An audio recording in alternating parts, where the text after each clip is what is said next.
Hello again everyone, and thanks for joining. Today I've got another model which I got at Model Rail Scotland from Ellis Clark Trains. This is a Fleischmann German shunter and it cost £35. We're going to see if it was worth it today by having a closer look at this model. So unfortunately you can see that this has had a little bit of damage here. It's got some scratches on the side of the bodywork here and a couple of more here as well. And the other side doesn't fare too well either. It's got some little bashes here as well. And also this white stripe along the bottom also has a few dings and bashes in it. But if you start to look at the locomotive itself and look beyond the little bits of damage on it, I think this is a very attractive model from Fleischmann, and it's a very iconic shunter that you see all over Europe, I think.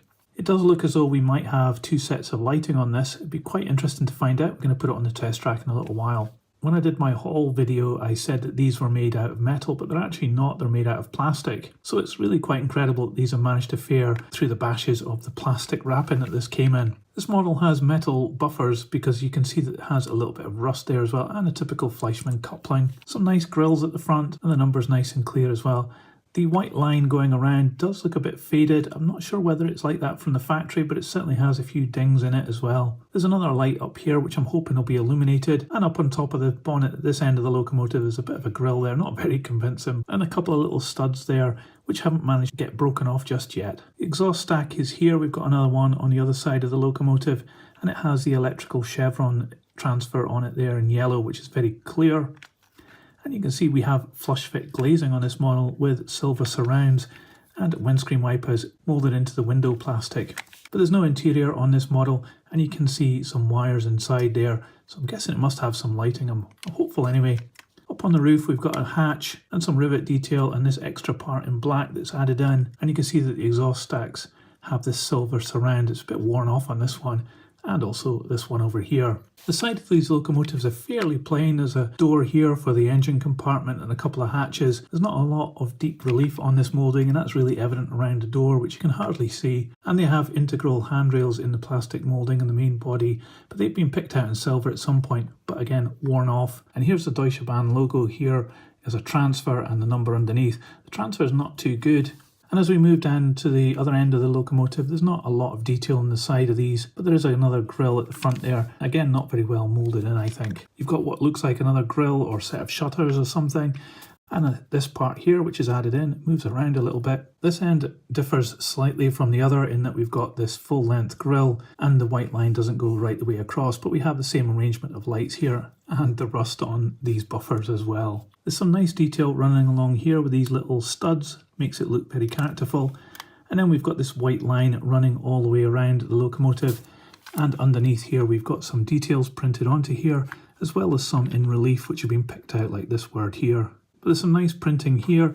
This is actually slightly off from vertical, which is a bit strange, but it is actually very clear for a transfer, and again silver on these steps coming down here. The two bogies underneath look really quite good. That's a nice moulding with a lot of relief in it, and the brakes are also in line with the wheels as well.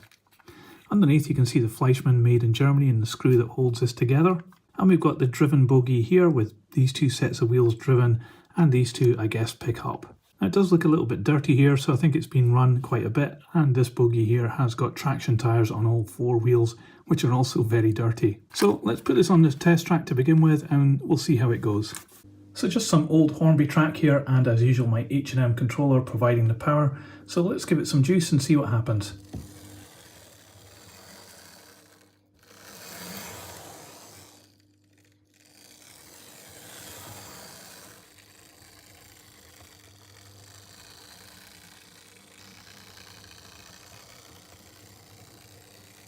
Well, it needed a bit of a push there to get going, but once it did, it's super smooth and it goes at a really nice pace as well. And also it's really quiet. However, I did notice that there isn't any lighting, so I'm quite curious whether it's meant to have. So let's take this apart and we'll look at the mechanism and see what we've got inside. So one of the bulbs works, but really not very well, and the other one doesn't work at all. I guess it must have blown at some point. Looking inside the body here, there's no provision to have directional lights with the red and the white at the front here, But I think with this model, you could make an easy upgrade on the lighting to put LEDs in here. You would have to drill out these red lights here and put in red LEDs, and then you could put white below and make them directional. I think that would really enhance this model, and I think it'd be quite an easy job to do because you can see that there's quite a lot of space in here to be able to do that and put in all the bits and pieces that you need. So let me get this back together and then we can put it on the scales. This model weighs 331 grams. So this Fleischmann Class 212 Diesel Shunter, I think it's actually quite a cool model. It is quite a vintage model now, but yet it still runs really well.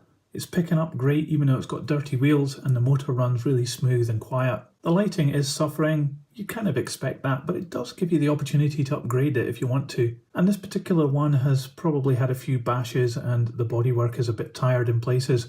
It's a good candidate for having a complete respray. There's lots to like about this model. There's some really nice transfers on this. I like the metal roof, and it's got a heavyweight chassis as well. It'll be able to pull quite a long train, and while it's a bit plain on the sides, it certainly has an overall look of quite a characterful little shunting locomotive. So I think this is a great model to add to your collection, and for £35 I think it's not a bad price. I'd probably pay up to about £40, maybe 45 at a push if it's good condition. I think 35 for this one's not too bad.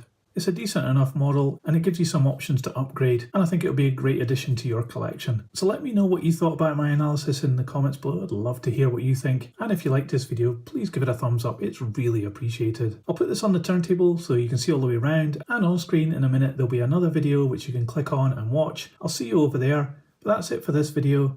See ya!